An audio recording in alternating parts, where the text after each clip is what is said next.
All right, good evening, everyone, and welcome to our In Conversation series. My name is Sarah White. I am the Community Engagement Coordinator with the Northampton County Historical and Genealogical Society. Our mission here at NCHGS is to share the stories of Northampton County's past to encourage personal reflection, community dialogue, and an understanding of history's impact on our lives.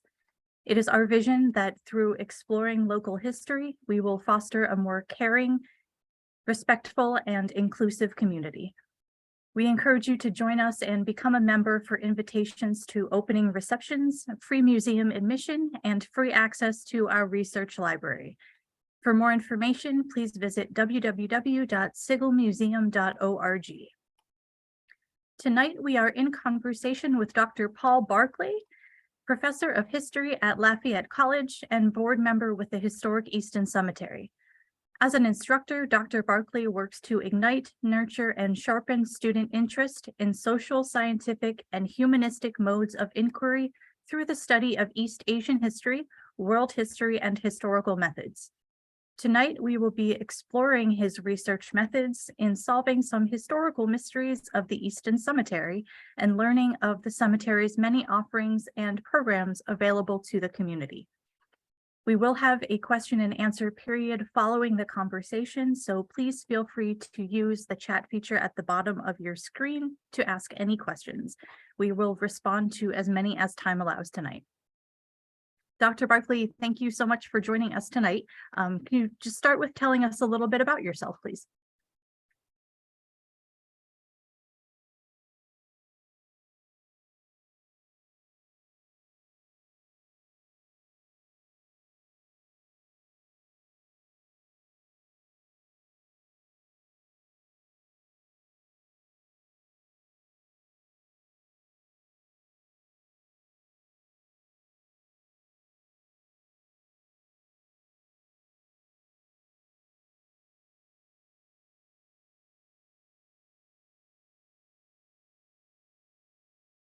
We having some tech problems?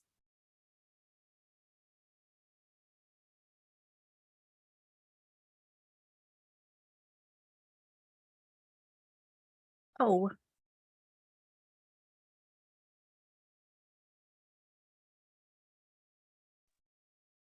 Thank you, Sarah.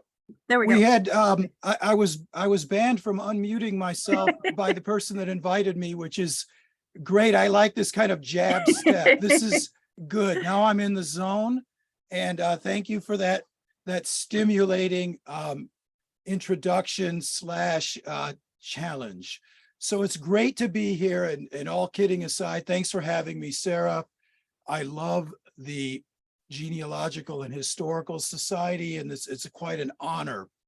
So I appreciate the introduction. And could you repeat your question? I was sort of figuring out how to use the chat, so I'm ready to answer questions. You are fine. If you could just begin by telling us a little bit about yourself and your academic interests. Oh, sure.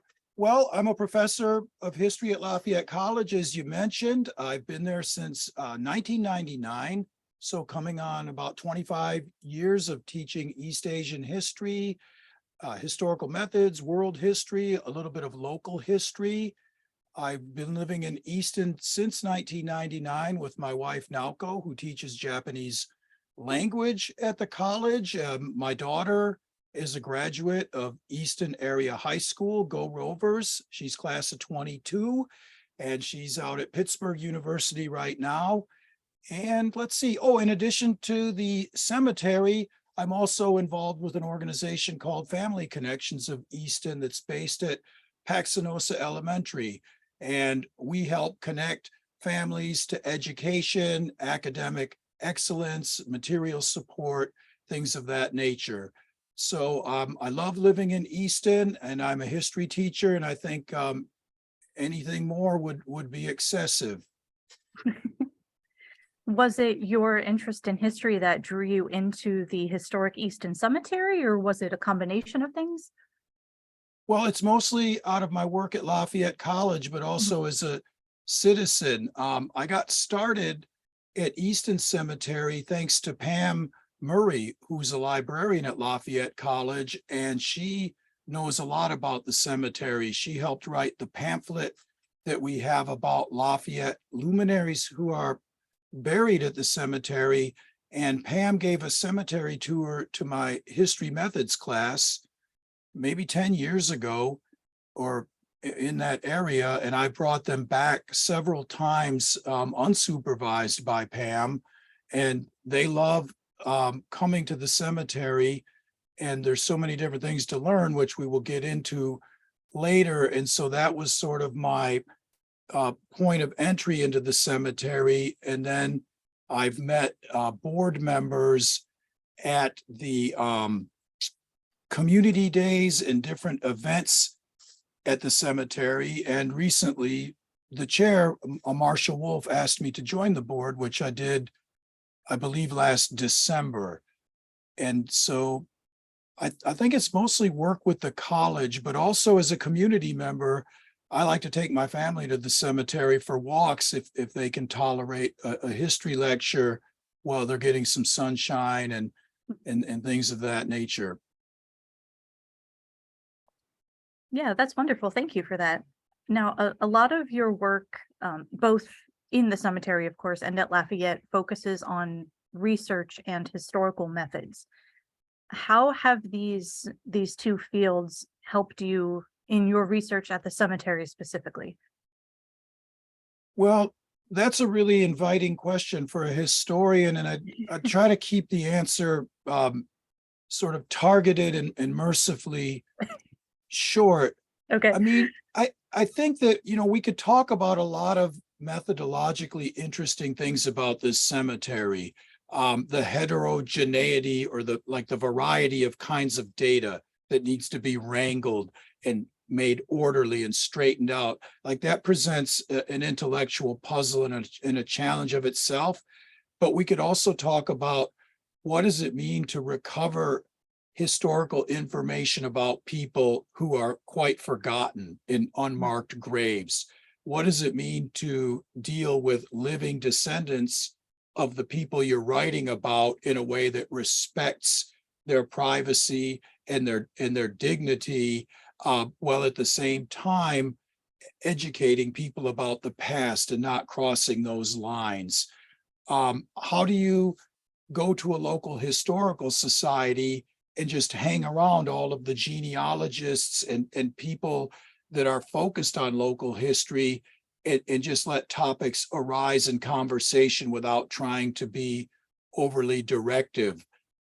So there are many different ways to think about this as a methodological riddle, but for the purpose of this discussion, I think the methodology of taking lots of kinds of data and putting them into forms that allow me to create what we would call descriptive statistics, just a baseline of what's going on at the cemetery over time.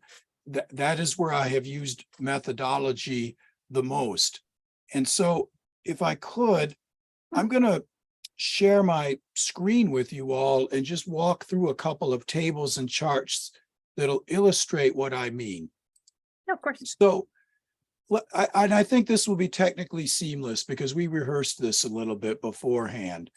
So you should see a color pie chart, and this is just a chart of the relative populations of the cemeteries in Easton. The large blue one is Easton Cemetery, and then the second largest one is the Easton Heights Cemetery, which merged with our cemetery in 2020. And then we have Hayes Cemetery, which recently merged with South Easton Cemetery. And then we have other cemeteries in Easton. And just looking at this pie chart, it wasn't that hard to make, but we didn't even have a sense when I started this work where the cemeteries lived in relation to each other in terms of the number of people that are resting there. Now, getting to something a little more interesting and one that took more time is I took a lot of burial data that's in the Marks Reading Room at the Easton Public Library, that's in Excel spreadsheets in the office of the Easton Cemetery, and some from paper records that I had to go through and just make tallies with a pencil. And I computed the burial rates by decade for the Easton Cemetery from 1849 to the present. And then I did it for every year. And these graphs take a long time to produce, but once you see them, you wonder, well, what's the big deal? Well, what we can use this graph for is we can look at these spikes in 1870, and there's another one in 1901, there's another one in 1918, there's one in the early 50s. And if you know a lot about Easton history, you can say, oh, late 1870 is when St. John's was dug up and they started moving people like George Taylor up the hill.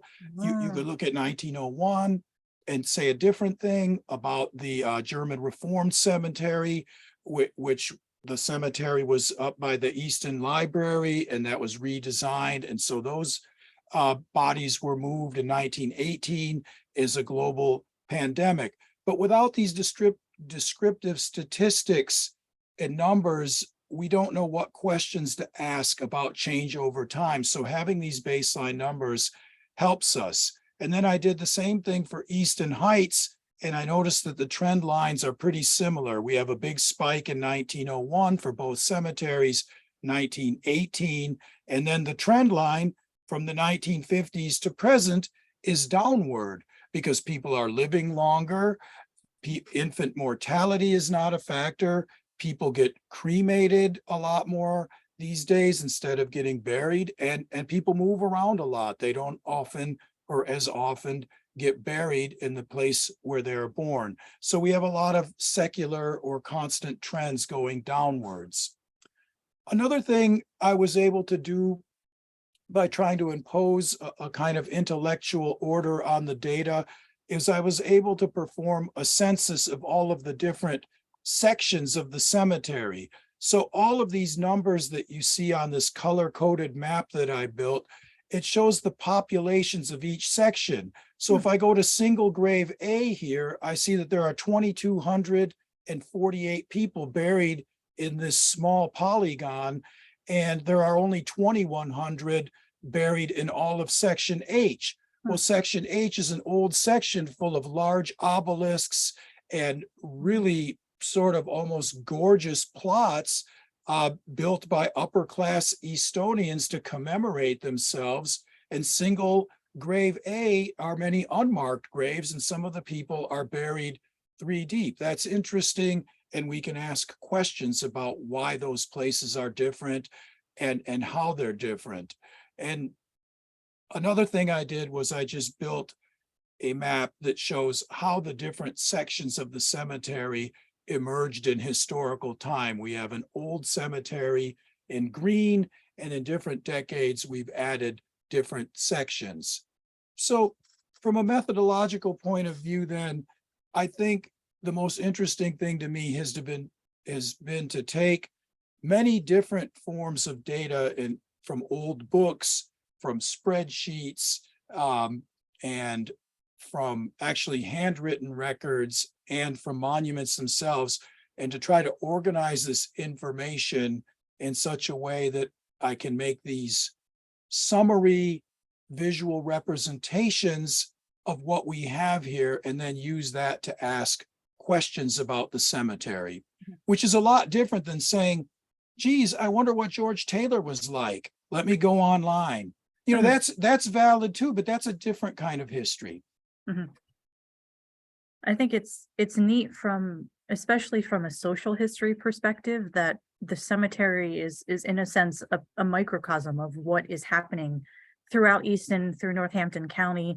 We see trends of people moving and trends among society. And one of the things that I like so much about what you're doing is you're taking all of that data that, you know, a person like me, if I were looking at some of your old reports, I wouldn't know what they mean, right? But you're putting it into something that if someone tried, they could pick it up and follow along with trends and follow along with what these different time periods mean in the broader scope of things. And from one historian to another, I just want to say that I really appreciate that kind of work. Well, thank you. And I would add that I want to make all of this data publicly available, but there's some sensitivities. And so figuring out what to share and what to not share, but then there's the logistical challenge of how to make it accessible in the most user-friendly way. Right, right. Could you tell us about some of the historical, I want to put this in quotes, but mysteries that you're researching? What are some of the things that you're stumbling on, or things that you're just curious that they took a different turn that maybe you didn't expect? Well, yes, I'm gonna just share the screen quickly one more time because I think you'll find this interesting. So I've got here the data about all of the veterans that are buried at Easton Cemetery and Easton Heights. And these were supplied by a hardworking man named Jonathan Prostek. And he goes and takes the data he gets from the Northampton County Veterans Administration, and he makes sure that every veteran has a flag. And he's such a generous guy. There's so many people like this I meet that are just in it to share information. And so we're colleagues now.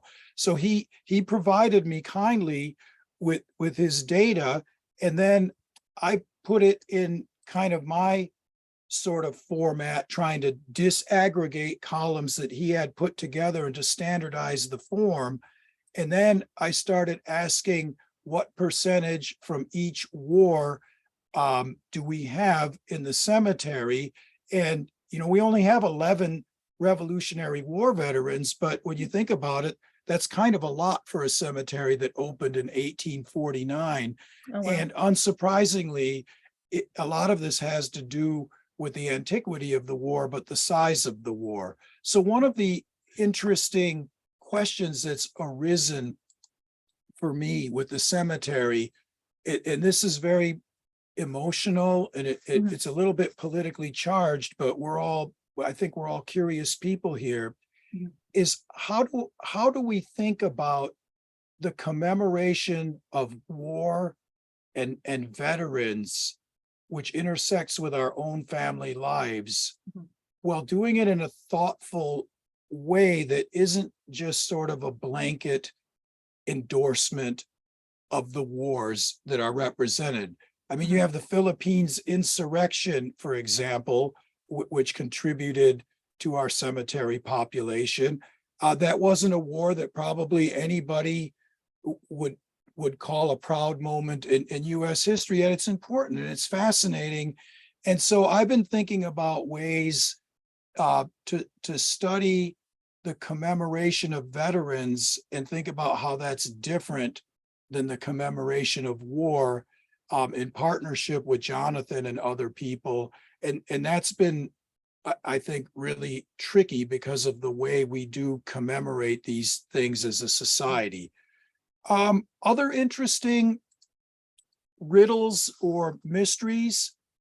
Well, one of them would be the story of the repatriation and removal of remains from the German Reformed Cemetery on where the library is now to Easton Heights, Hayes, and Easton Cemetery. There's a lot of information about this in the Mark's reading room. The project was large and it was done very hastily, and we don't have an authoritative, completely accurate record of who was moved, who wasn't moved, the politics that surrounded that, and how to help people find remains. I think that's an interesting question. I could probably go on. I mean, there's the mystery of the single grave problem from the 1850s to the 1930s. People were buried in single graves. Many of them are unmarked. Can we build a guide to figure out a way to commemorate all of those graves? Because we have records of all the interned people. We just don't have monuments. So I guess that'll give you a taste of the kinds of historical riddles, problems, and conundrums that arise doing this kind of work. I could probably think of 100 of them. Really, not, I mean, 100 of them. Yeah, one of the things that has me thinking when you're telling us these things is that, true crime is a very big genre right now. And I think what gets lost a lot of time is that the stories that we tell and how we tell those stories, we have to be sensitive about it because there's real people behind those stories, right? So if you say, we have X number of unmarked graves, that isn't just a sentence, right? Every grave is a person. And I know all the different folks that do work with the cemetery are very cognizant of that.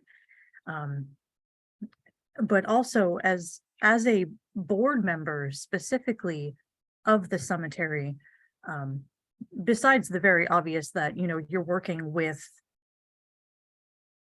human beings and lives and families, what is something that you as a board member wish that more people, that the general public knew about this organization? Well, that's an easy one. This is what we call the softball.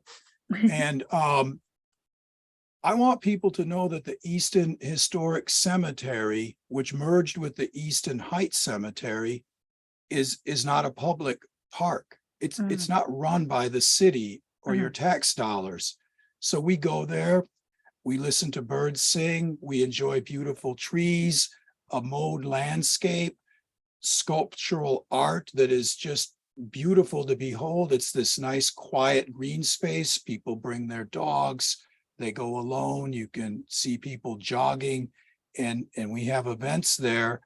But to keep that place available to the public, there are a lot of expenses involved. It is mowed, the trees are taken care of, the outbuildings need repair, the operations of being ready to help people commemorate their family, that cost money. We pay taxes, we have insurance costs, and it doesn't come from the public till, which is something I used to think when I would be traipsing around in the cemetery on a sunny day. I just thought, oh, this is a public good. It must be taken care of with that bill I paid somewhere. It's like buried in my municipal citizenship, but it isn't. Actually, this expense is borne by burial fees and services and donations. So because of the trend lines I showed you about people living long, which I'm all for it. I like this healthy new regime of clean drinking water and all of that, but it means less business for us. And so we have burial fees, and then we have donations, and that's what keeps this place running. And it's hidden. People don't understand that. I didn't understand it. So it is a beautiful place to come visit and to come learn, and we encourage that. But I think as a board member, what the public should know is that it's a nonprofit, just like the Siegel Museum. So if I go to the Siegel to use the Jane Moyer room or to look at the exhibits, I'm happy to put some money in the till so that you'll be there for me. And I think the cemetery could be thought of in analogous terms, and it ought to be. So that's the one thing as a board member that I think isn't apparent to many people who visit us. Yes, and certainly I will admit myself that until somewhat recently, I was also not aware of that. And I really appreciate that you're very adamant about all the different programs that the Historic Easton Cemetery offers, and not just what we would think of programs about the cemetery normally, like tours and things, but you also have quite a host of other programs. Can you tell us some about those? Right. Well, just last week, we had our annual Memorial Day program, which featured tours of the cemetery that were organized around veterans of various conflicts. And those all filled up. They were popular, and there's a tent out there, and people have refreshments. They bring their families. It's a good social day. And it's a way to celebrate Memorial Day in a particular way that kind of honors that holiday. In late April, we have something called the Green Trail 5K, and that's people that run and walk, and they locomote themselves through the cemetery, and it's great fun, and people wear t-shirts, and they do the things that people do at 5Ks. And that's a community day, and we have something called community days, which we have where various organizations like the West Ward Community Center or the Easton Public Library will set up tables and share information. We had somebody there last time helping, Sharon Gothard from the Easton Public Library, and Anna Ramirez-Lures from Lafayette Libraries came and did a genealogy workshop.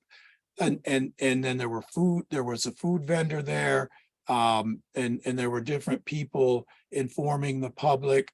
So community days is another one to look out for. So we do have these kinds of programs on the calendar, and we're also on the History Passport that's organized by your place. We're partners in that in an upcoming tour. Yes, sir. So we've partnered in multiple ways now. What are some of the programs that you have coming up within the next couple months or so that you would like to invite the public to? Well, so we have a wonderful organization called the Friends of Easton Cemetery, and they are the ones who are kind of good at scheduling and promoting. And I'm on a board that I'm really concerned with data grubbing and putting numbers and images together. So I think you kind of caught me on that one. I know we have things coming up, but I can't tell you specifically, but I can get those to you. I think you have the next one in your newsletter, which I just looked at. Oh, wonderful. It's going to be the History Passport. We're on one of those soon. Oh, yes. Okay, so here is where I will, I'll make sure to include in the chat then to the link to Lehigh Valley Passport to History, which is just LV History. Oh, nope. Wouldn't do me any good if I sent that only to you, would it? Nope. All right, so there's our link to Passport to History. And so could you tell us what has been the most rewarding aspect of either in your academic work and how that relates to the cemetery, or just through your work with the Historic Easton Cemetery? What's been the most rewarding thing for you? I love that question because it has an unexpected answer for me. I love old books and rare documents and tracking them down and imposing order on them quite a bit. And I love making tables and charts. But what's been really fun and rewarding about working at the cemetery is that it puts me in touch with lots of other people. So if I am doing research about the cemetery and I go up to the Jane Moyer room, for example, I will work with people in that room that know all kinds of things that I could never know. And the same goes for the Marks Reading Room at the Easton Public Library, working on the problem of the 1918 influenza pandemic, or trying to map the cemetery, or trying to transcribe 19th century meeting minutes. All of those have brought me into working relationships with other faculty at Lafayette, geographers, geologists, biologists, and somebody who is an English professor who worked with the Easton Public Library records from the 19th century. So this kind of team building is really exciting for a historian because we're used to working alone. Right. But a close second is when I'm working at the cemetery office and people come by that can't find graves. They've never been here before, but they have a relative or an ancestor. And the cemetery is over 100 acres of sprawling, curvilinear. Like it's what makes it so wonderful for a walk is what makes it nightmarish for a person that wants to find one stone. And because I've been working on it and mapping it, I like to take these people and help them find their gravestones. They're always so happy to find them, and I can be of use. And so that's been pretty awesome. Yeah, that sounds wonderful. I can imagine that that kind of relief, not only, to ask someone for help and to receive the help, but for someone to go and like go on the adventure with them to see it through to the end, that someone cares enough and has invested this much amount of time into these ancestors. That's a really wonderful thing to hear. But I can imagine, I know we have talked about this a little bit, but what are some of the challenges that you face in doing this kind of work? I imagine there are quite a few. Well, I think a lot of it just has to do with the size of the backlog of written physical documents, the size and condition of them. Because any cemetery of this antiquity, or any small business or any nonprofit, or actually take a look in your own garage and basement, at any of you that are more my age, and you'll see, I mean, things pile up. If you don't need them immediately, they pile up. So I've kind of got somebody's garage that has been open since 1849, and most of the stuff wasn't critical to the day-to-day mission. Mhm. I mean, it was for a while until it wasn't. And so it is a really big challenge trying to locate all of that Mhm. and put it into some sort of format where it's usable for me, and then to make it usable for the community, because it has been, it just hasn't been done yet. And I've got people to help me do it. So that's a really big challenge. And the second challenge I'll throw out there, because I'm sure it's one nobody here has ever thought of. I only figured this out a week ago. We are trying to map the cemetery to create a GPS friendly guide so that anybody looking for a tombstone can have an app and press a button and find a tombstone. And that's not actually that easy to do. And one of the things that we found out was a hindrance that surprised me is it's really hard to do GPS work when leaves are on trees. So the students and the faculty have all summer to do projects, but the GIS and GPS people want to do it in the dead of winter when the leaves are gone. Like, it's a really big deal to not have leaves. So Mhm. we're kind of like hit a little bottleneck in one of our projects Huh. because of leaves. I never thought of that. Yeah. So there's a couple of things. Wow. Yeah, that sounds like I'm gonna refrain from, no, I'm sorry, I can't. I have to make another cemetery pun. That sounds like a monumental task. And that's not, I would not even know where to begin to start with that kind of thing. So bless all of you for taking that on. And that sounds like it's going to be really incredible once it's up and running and finished, and how helpful that will be. Um, so a Fingers lot of crossed. say again, sorry. Fingers crossed. It is a big Amen. project. Yeah. The research that you do between you've said that you are a big fan of your data and graphs and research and the hard materials of records. What would you say to someone who is interested in either doing this kind of research or working in this kind of research, but isn't really sure where to start, right? Because we see these images of libraries and archives that are just stacked with documents that haven't yet been cataloged, and that needs someone dedicated to go through them and spend time with them. What advice would you give to someone who is looking to go into that work or to do that kind of research? Where would you start? Well, this is an easy one. Please go to the Marks Reading Room at the Easton Public Library. Go to the Sigel Museum. Go to Lafayette College Special Collections and Archives. Pick any of the three, because talking to people that know this stuff is the fastest, most efficient, and the least painful way of assaulting this mountain of evidence.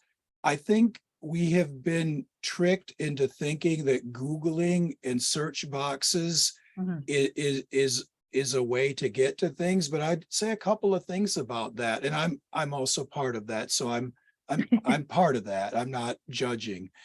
It's that, first of all, a lot of things haven't been digitized, Mhm. probably most things. So you can go to findagrave.com and it has some things. It's a little bit helpful, but it's crowdsourced. It has mistakes and it has idiosyncrasies. It's nothing like going and talking to Sharon Gothard, who runs the Marx reading room at the public library, or talking to a volunteer in the Jane Moyer room at Sigel, or running into Pam Murray at Lafayette. Then you get an introduction to how the documents relate to local history, and you get someone who's a guide that can put you on the path you want to go on before you get frustrated at all of the amount of evidence. A lot of things that you want to know are just in a vertical file somewhere, or somebody else has already done the research and it's just parked on a computer in a reading room. And so talking to people is still the best way, in my opinion, to launch these projects. And we have great local historical institutions that can be your guide. Yes, absolutely. And I know from my perspective, probably from your perspective, and I know a lot of the folks that are watching tonight too, we like doing this research, but the research doesn't go anywhere unless you talk to someone about it, right? The knowledge doesn't do any good if it just sits on a computer. So ask us questions, right? That's actually one of the most incredible things about my job working front desk at the Sigel Museum, is that I just hear the most incredible stories all day. Someone will come in and tell me something about their great past relative, and it has something in common with maybe my great past relative, and I wouldn't have known that unless we talked. So before we wrap up tonight, I do want to remind folks who are in that if you have any questions, you can use the chat feature to ask us questions. And could you tell us, sir, what projects, either personally, academically, or through the cemetery, are you hoping to work on in the future? And where do you foresee those going? What are you most excited for? Well, I've got some things going with collaborators at the cemetery that I think will be interesting to the general public as well as to myself. And one of them is tracking the story of cemetery desegregation in the 19th and 20th centuries. Wow. Cemeteries are sort of precursors and reflections of residential patterns in the United States. So it's not just Easton Cemetery, it's almost every cemetery in the United States was segregated in the 19th century in a very aggressive and militant way. And the way that sort of unraveled and maps on to other sorts of configurations of the cemetery. We have a Jewish section of the Easton Cemetery that is partly overseen by a temple. And so there's just trying to think about cemeteries as precursors and reflections of the way our society organizes itself spatially. I know that sounds a little bit vague, but that's an interesting project, I believe. But more narrowly, I'm working with somebody to look at the 1918 pandemic and how it's reflected in our burials at the cemetery. And once we consolidate that, I think when we get a little bit of historical distance from COVID, I would like to think about similarities and differences, because we obviously had a COVID spike the way we had a 1918 spike, but that's pretty raw. And I'm not going to work on that soon, but the 1918 piece is intriguing. So there's a couple of them. We do have a question from Marcia. As a PA German genealogist now living in Canada, I've only driven past Easton Cemetery on Route 22. Could Dr. Barclay tell me where the main entrance is located and where a person can go to find records that can be viewed? So the easiest way to do this from Highway 22 is, I would probably say, get off at the 4th Street exit, the last one in, are you coming from, let's see, New Jersey or from PA? Well, it doesn't matter which way. You get off at 4th Street, and go down Northampton Avenue and go left or right on 7th Street, go north, go up the hill on 7th Street, and 7th Street ends where the cemetery begins. Or just, get close, get to the main circle in Easton and roll down your window and say, hey, where's the cemetery? And then I think that's the place to start. All right. And what would you recommend about someone who is searching for records for the cemetery? Where to begin? Well, I guess it depends on what kind of records you want. I mean, the cemetery's most abundant record is its stone work.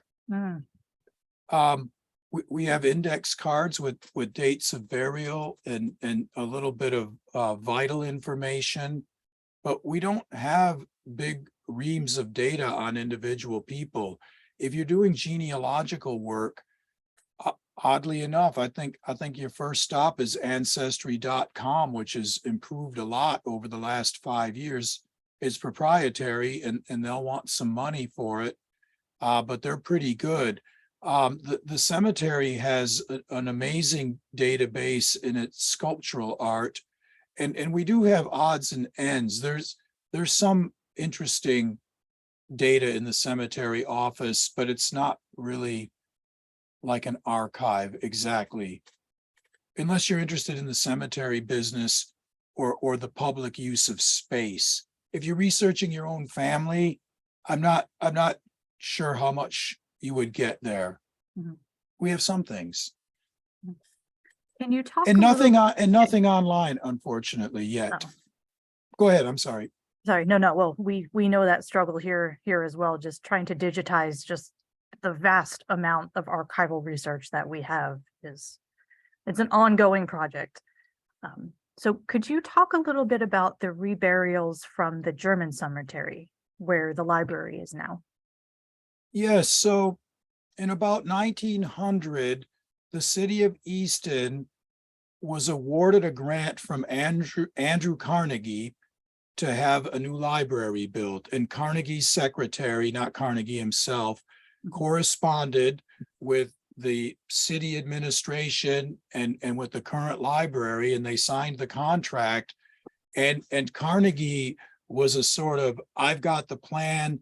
Once you sign on, we do things my way kind of guy. I don't know if that makes sense. He was a billionaire and all of that.